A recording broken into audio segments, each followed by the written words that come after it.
Sweat pooled down my back in small rivulets. The tiny baby hair on my nape lay limp as I sat in the back of an open Jeep.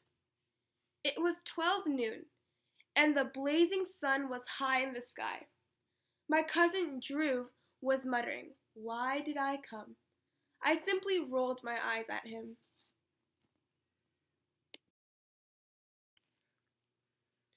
Our guide explained, Nagarhole has over 1,000 species of, when he was cut off by a loud trumpet.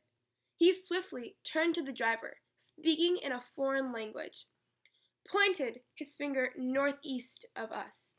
The dusty road was full of potholes, and the driver paid no heed to them, causing us discomfort, but we pressed forward.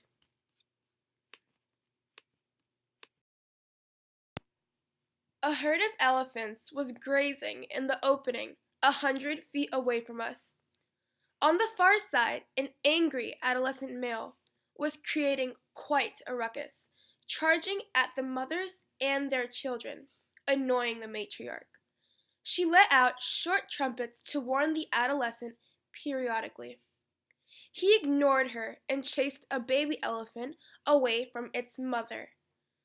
Agitation in the herd rose. He let out an angry trumpet, rolled his trunk, and tried to spear the baby with his tusks, keeping it between his front limbs. The matriarch let out a deafeningly loud trumpet and marched toward the adolescent. He abandoned the baby.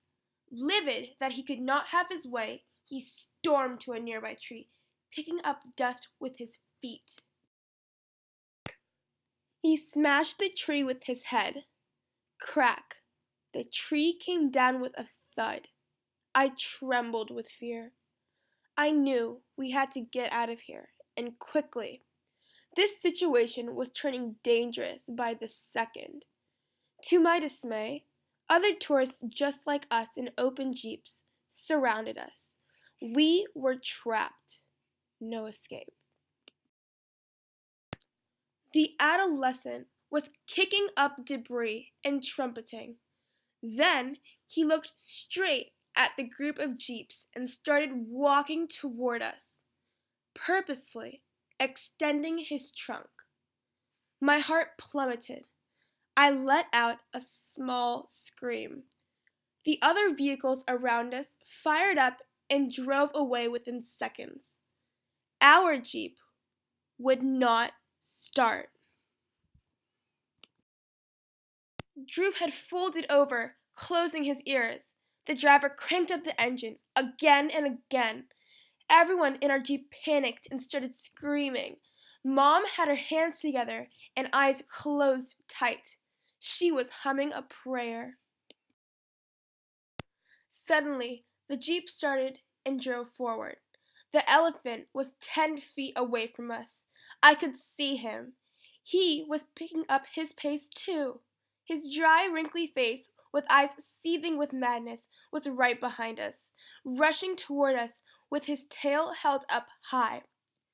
As we put distance between him and us, the mood in the jeep turned to relief. This experience has taught me to never give up hope. Strange how traumatic experiences are always the strongest shapers in our lives.